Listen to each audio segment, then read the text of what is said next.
People have a misconception. People are 1 hour in the church on Sundays, 2 hours, whatever it is. I'm just giving hypotheticals here. I don't want to argue about hours or time. People 1 hour in the church, then out of the church, you're gossiping about people. They're saying negative things about people. People here, Buddhists, they go chanting every day for 1 hour. They think about Buddha. They have a fabulous altar. They put gold on it, they put jewelries. They do everything. They work. They do everything in the Dharma. For 1 hour a day, they do their practice, and they say that that's my Dharma practice. That's what's going to make me change. That 1 hour of meditation, that 1 hour of prostration, that 1 hour of contemplation is going to make me change. But then they don't find themselves changing. Why? Because the 1 hour is not the Dharma practice. The 23 hours is the Dharma practice. This is one day we practice for 1 hour. Okay, that's hour, okay? So for 1 month, we practice 30 hours. For 1 year, we practice 360 hours. For 10 years, we practice 3,600 hours. And for most of us who meet Dharma now, we won't be practicing more than 40 years, if we're lucky. Like me, I've been practicing inverted commas for 30 years, maybe another 10, I don't know. So I'm not going to go beyond 40 years of practice. I'm not talking about your lifespan. So most of us won't practice more than 40 years of Dharma. That's 14,400 hours. Now that's in Dharma practice, that's meditation, that's retreats, that's doing offerings, that's mandalas, that's prostrations, that's doing Guru Yoga, reading the Lamrim, that is making offerings, that is doing Vajrasattva, etc. So that's 1 hour, and that's how much it equals. Now, out of practice, daily affairs, 23 hours in 1 day, 690 hours in 1 month. We engage in food, fun, gossip, business, love making, fighting, arguing, counting. That's 1 month as opposed to that. Then 1 year we spend 8,280 hours. Okay, I'm going on a 30 day a month. 8,280 hours we spend on eating, sleeping, fighting, making money, counting, babies, love, whatever.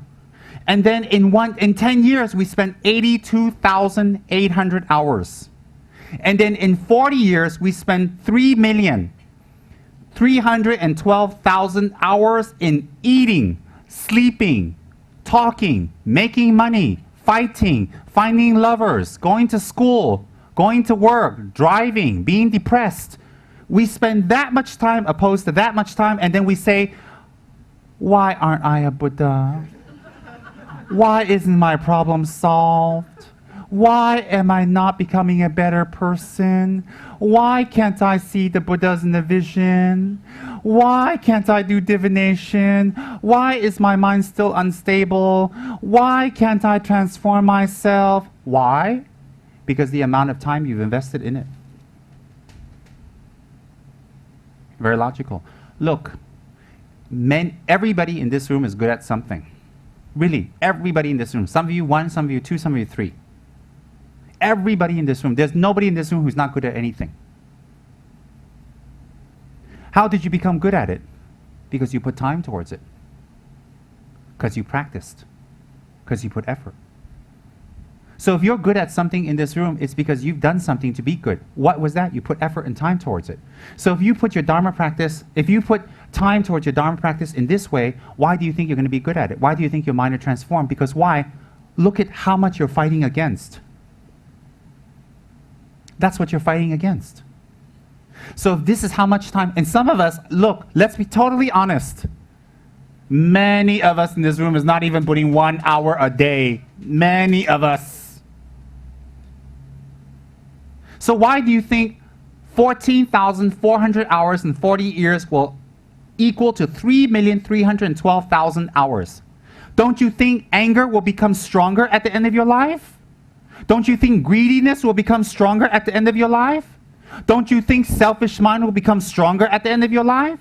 Don't you think the wish to have relationships and sex and fun and entertainment will be stronger at the end of your life? And then this will carry on to your next life? Why? Because this is the time you put into it. You're like a spiritual athlete. When you arrive at the Olympics, you'll be 900 kgs and you can't run and you've got a heart problem because that's how much spiritual time you put into yourself. It's very logical. So why is my mind not changing?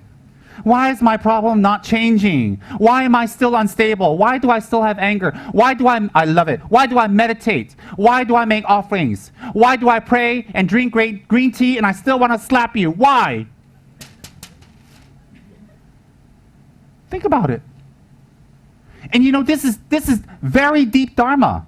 This is a realization. Why is this a realization? Because I thought about it. I thought about myself and I thought about all of you. And the other day during one of the cell groups, it just hit me. It just dawned on me. I didn't have these figures. It dawned on me that we don't spend enough time to transform. And yet we complain. And everything else that we have, we spend so much time, so much effort and so much energy. But for our spiritual practice, this is what we do. Just think, none of us here, I think, can practice real Dharma for more than 40 years. None of us in this room, come on, let's be realistic, can practice real Dharma. And then even the 40 years that we practice, we say, hey, some people practice 30 years, why still like that? Because like that lah. Yeah, they ask me, how come they're in Dharma 30 years, why still like that? But they were in the monastery, or they were doing retreats, or they were doing practice for 30 years, and it was like that, then you will see a difference.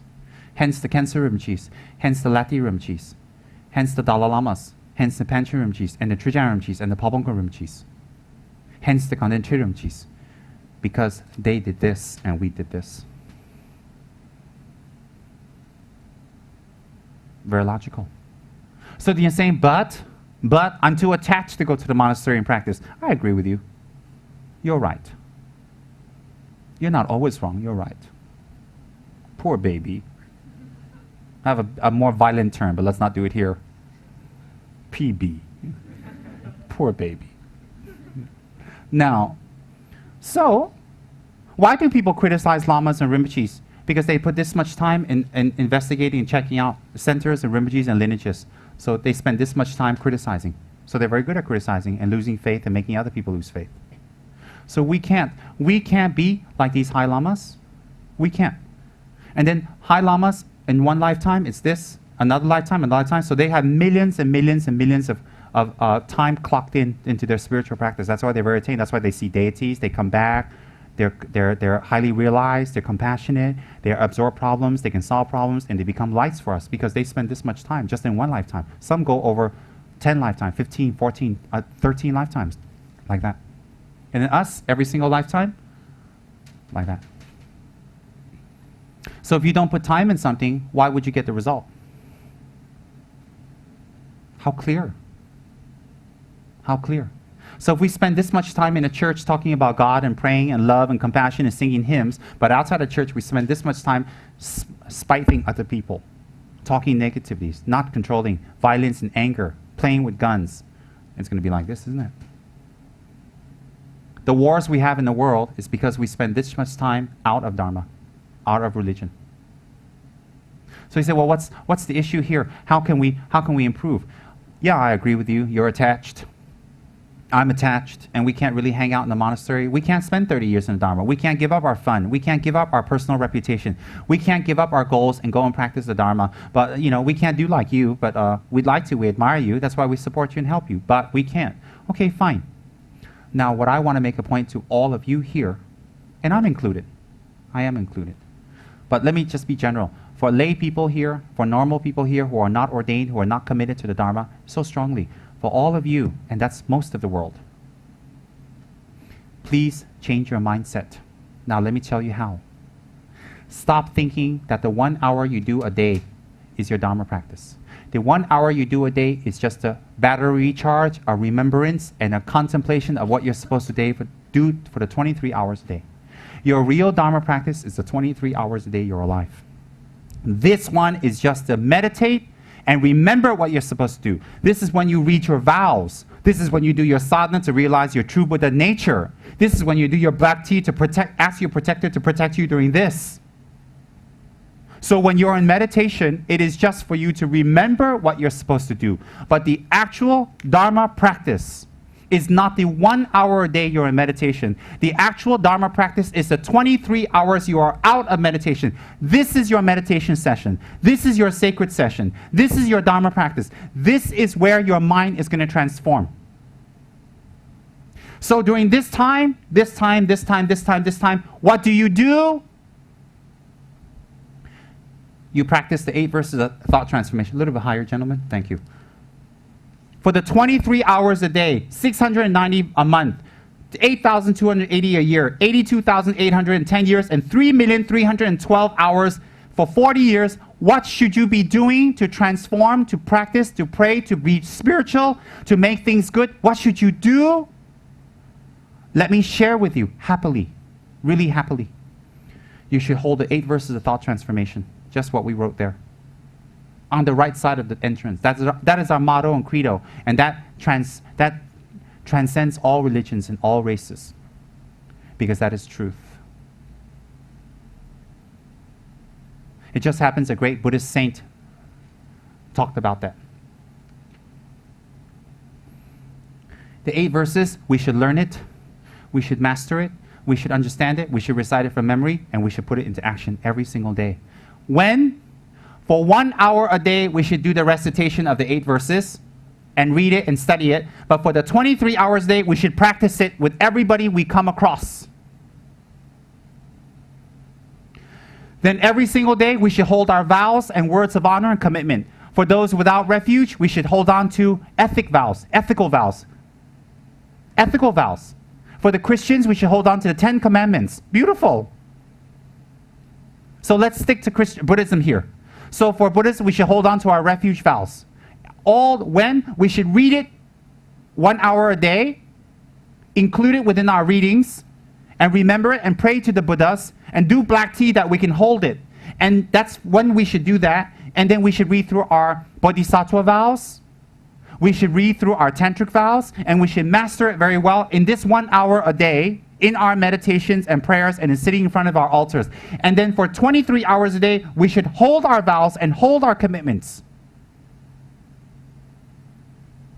And then within this 1 hour meditation, we should do our sadhanas. Some of us are doing Avalokiteshvara sadhana, Yamantaka sadhana. Come on, these are big names. These are big names in this very incredible spiritual Hollywood here.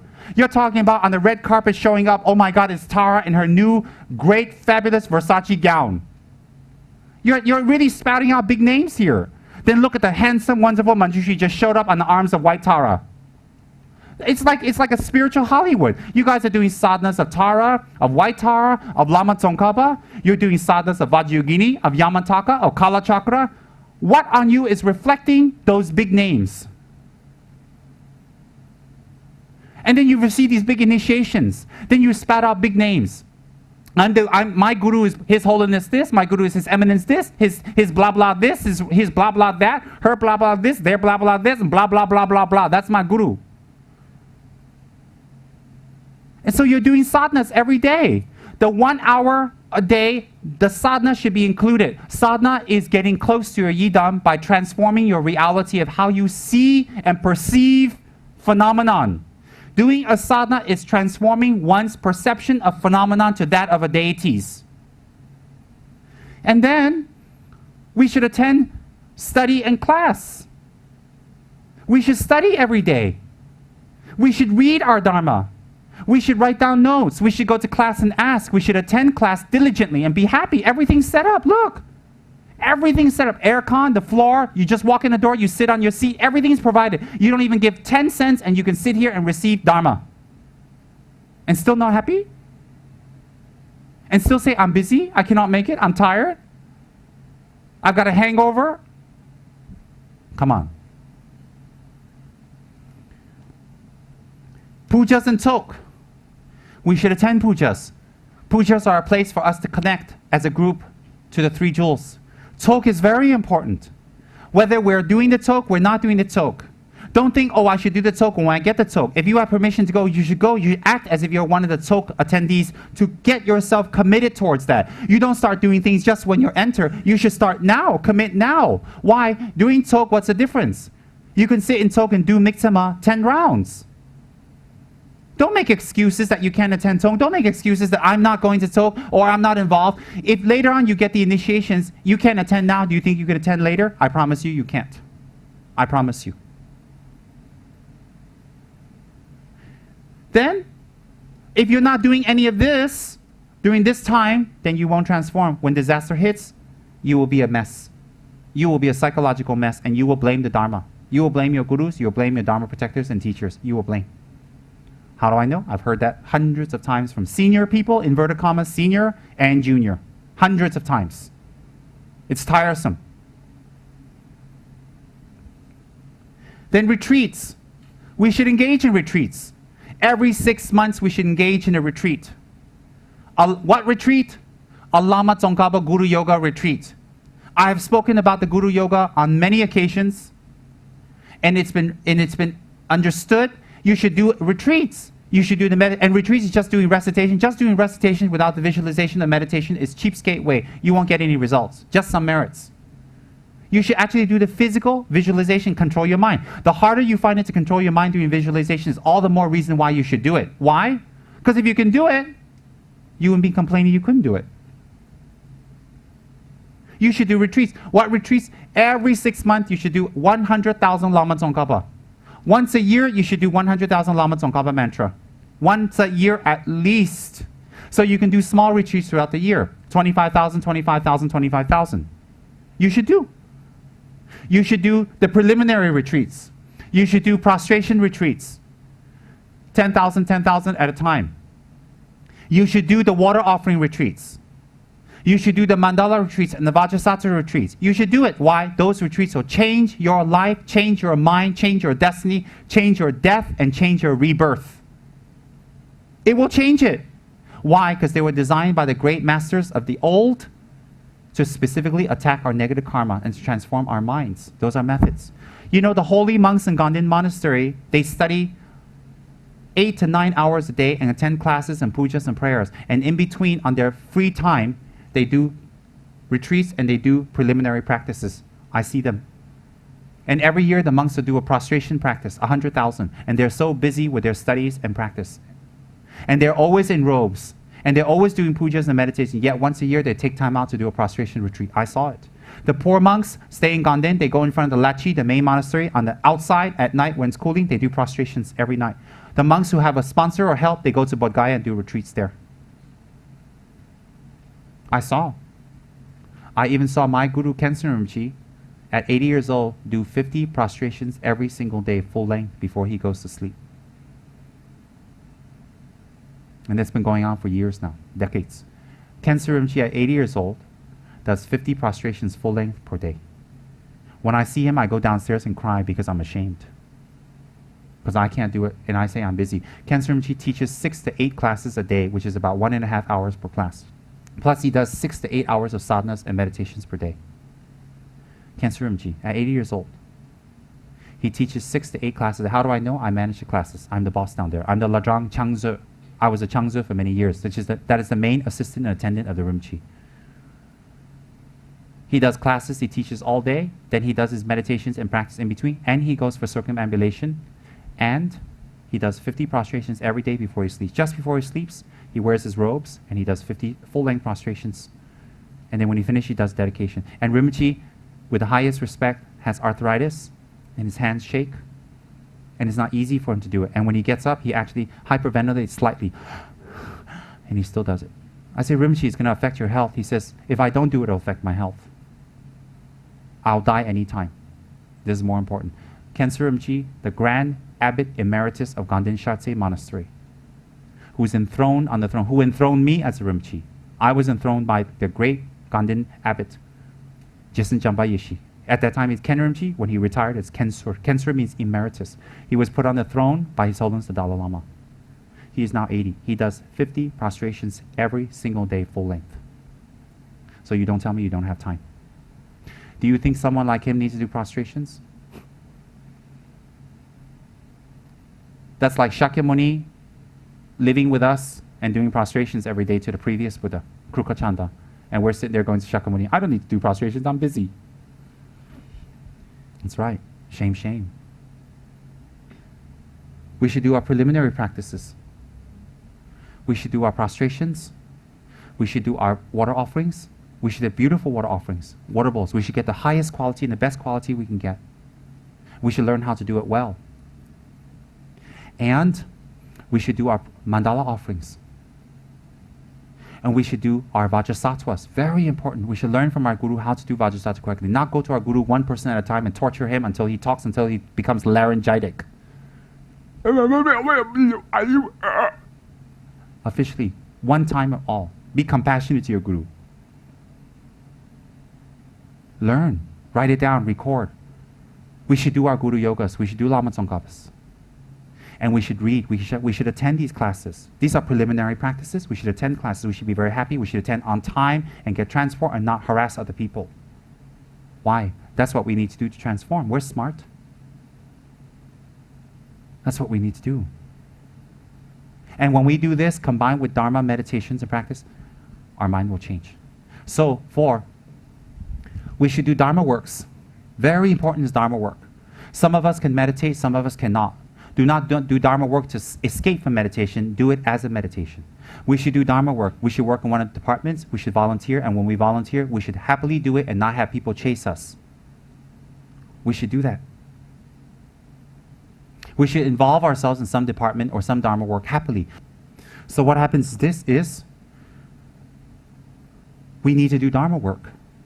We need to help in the center. We need to be involved. We need to take care of the departments. We need to get involved in departments. We need to give it our all. We need to do as much as possible Dharma work. Why? It's more important in these countries to do Dharma work than it is in like Tibet or India. Because why? Dharma there is established. It's a given. Everybody will do it. Everybody's like, the mass consciousness is there. Everything will say, yeah, fine, fine, fine. Here it's not. So it's more important we do Dharma work. Why is it more important to do Dharma work? Because the Dharma is not strong. Here, if we want to give up the Dharma work, we're quite selfish. Here, it's more important to do Dharma work. So during the 23 hours a day, we should be doing Dharma work. Any type of Dharma work. Any type. Even holding our vows is Dharma work. So for 23 hours a day, we practice the 8 verses. Not recite, practice and apply. And for 23 hours a day, we hold our vows and commitments. And for 23 hours a day, we act out our sadhanas. Act out our sadhanas. For 23 hours a day, we remember what we have studied and what we have learned from our teachers and contemplate again and again in every activity. For 23 hours a day, what we have prayed for in the pujas. Why? In the pujas, there are very, very special prayers that's been written by high lamas. So in those high prayers, like in Tsok, it's written by Panchen Lama, the first Panchen Lama. What we recited, we remember what we recited, not just blindly recite. Just like today, the prayers we did for Lama Tsongkhapa, remember those. For 23 hours, contemplate. And then we should fit in retreats. We should fit in official retreats. And then we should fit in the preliminary practice every year. Now it's time. Come on, some of you have been Dharma for years. When do you start your preliminary practice?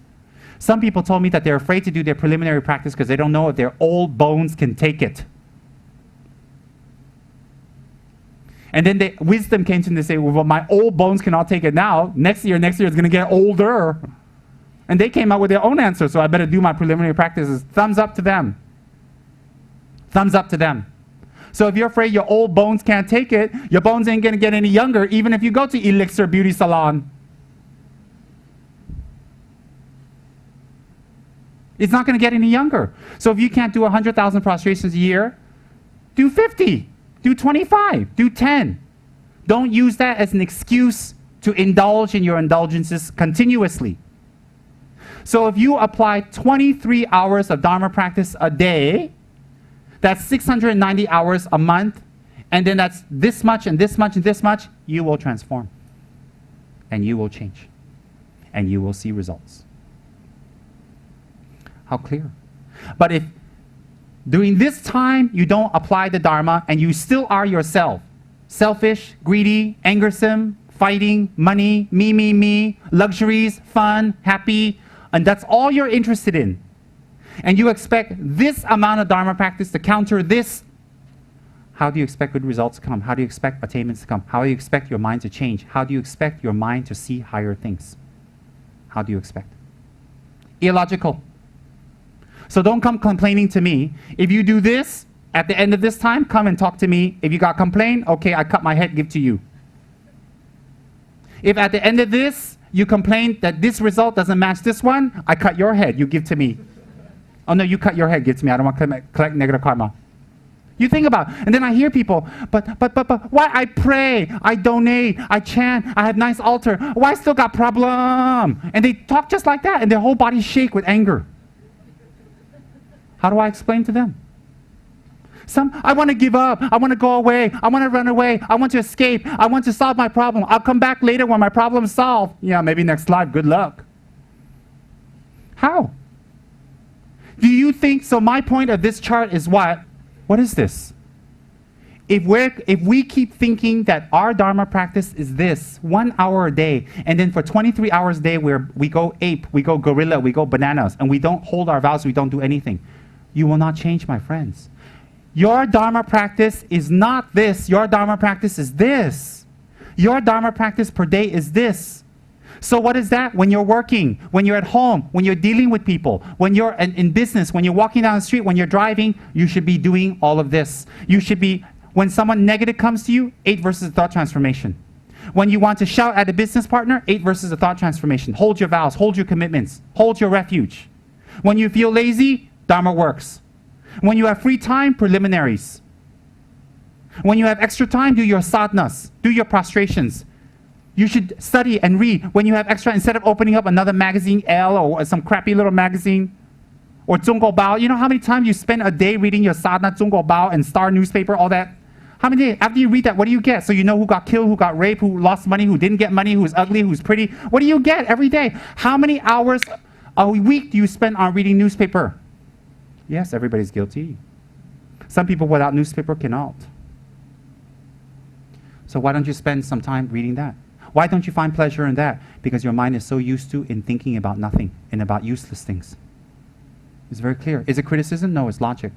So if you spend this time, so a day on Dharma, what does it mean to get dressed funny, go to the center, hang out, do Dharma work? No, attitude. If your attitude 23 hours a day is Dharma, then your 1 hour of practice is helping. Remember, that 1 hour, we call it practice. Practice means to remember our vows, to do our practices, to do our black tea, to do our meditations. That is to remind us what we're supposed to do for 23 hours. So the 1 hour a day is to remind us on how we're supposed to act for 23 hours. Some people get angry at the guru. Some people get angry at the teacher. They ignore the guru. They show a black face to the guru for months. They have bad attitude. Why? Because they think that I did that, I'm holy. I don't need to do this. Wrong. Wrong. Wrong. Why is that wrong? Because you're still habituating. 23 hours versus 1 hour. So for 1 hour a day, you do your meditations, fabulous. You do your prayers, you do your reading, you do your rituals, you do whatever, you do your pujas, whatever sadhanas you do, 1 hour a day, you do it. But for the 23 hours is your real Dharma practice. Your real Dharma practice is 23 hours. What I say today to you, if you have the merits, you will be alert and awake. If you don't have the merits, your mind will become sleepy. That is a sign of your lack of merits. You remember what I said, because that's what our gurus told us during Dharma talk. If you feel sleepy and tired, it is not because you've been up all day. Why? If you go karaoke, you have dinner parties, you go shopping, you're not tired, what? So if you're tired now, you're exhausted, and you don't push yourself, you let your negative mind take over. Why? Your negative mind says, don't listen. Remain unhappy. It's very dangerous. Push yourself. Push. Some lamas can go for 1 day, 2 day, 3 day without sleeping because they pushed themselves for years to help others. Don't let your negative mind take over. Be focused. Don't think that today's session is free, is not worth anything. It's not free. Many people sponsor for this to happen. It's not free. Many people have given a lot to sacrifice for this place. Many people have worked very hard. Focus. I'm giving you my all today to teach you. The 30 years I've been in Dharma, I'm giving you my all. I'm sharing my all for you, and I'm not asking anything back. Focus. Put your arrogance down. Put the ego down and focus.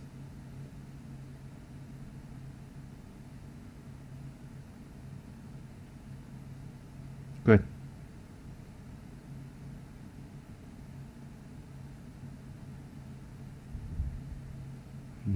Good. For most of you. So, the 1 hour a day is what our Guru has taught you, is formal meditation, formal prayers, and formal sadhanas. But the real practice we should do is this.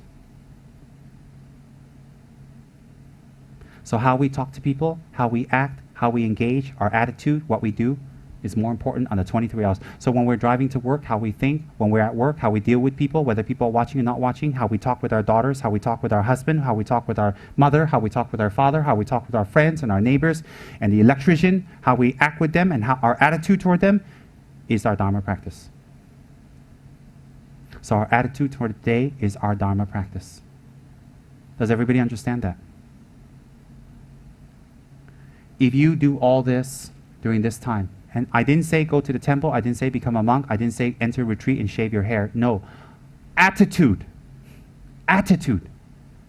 And how we conduct our mind during this time is the real Dharma practice. When you do that, my friends, when you do that, it is a personal investment. Why is it a personal investment? You will find happiness. And you will make people around you happy. And the children that you love will look at you as an example. Do you want your children to grow up to be greedy? To chase after boys and girls? To eat all day? And just be arrogant and because they have education? Or do you want your children that you love to be happy, to have love, to be gentle, to have a good mind, and not to die an ugly death? Is that what you want for your children? Do you want them to follow your example of greediness your whole life? Money, business, reputation. Your children are watching you. What do you want to give your children? Do you want them to be like you? Do you want them to go through the same sufferings you went through? Do you want them to go through the same tragedies and same unhappiness that you went through because you made that? Or do you want to be different for them? By spiritual practice, you can set an example for your children. Why? Because you love them. Being in a Dharma center is love for your children. Why? It sets an example. It sets an example. Remember, your children's karma and your karma is different. Is different. Whatever good things you give them, if they don't have the karma to receive, after you're gone, they will lose it all. Someone will trick them, they'll lose it. Something happened. So giving them good things doesn't guarantee a good life, but giving them Dharma and the correct attitude will help them their whole life, even after you are dead. So if you love your children, listen up to the Dharma. That's what the great master of brickfields, who has passed away, mentioned in one of his books I read.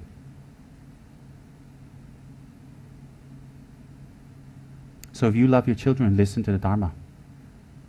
Be alert and be happy and be respectful to Dharma, because they will follow your example. Why?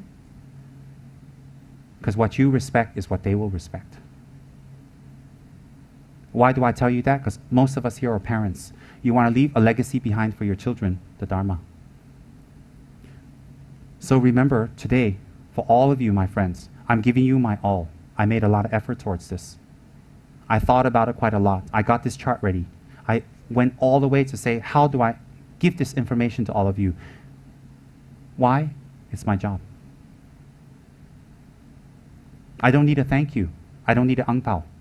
I need you to be happy. Then when my Guru finds out, he will be very happy with me. This is not what's important. This is reminders. This is the actual practice. This is the actual practice every day. It really is. If we do this and we have the correct attitude, if we immerse this day with the 8 verses and our vows, if we immerse this day with the 8 verses and our vows, we'll see a difference.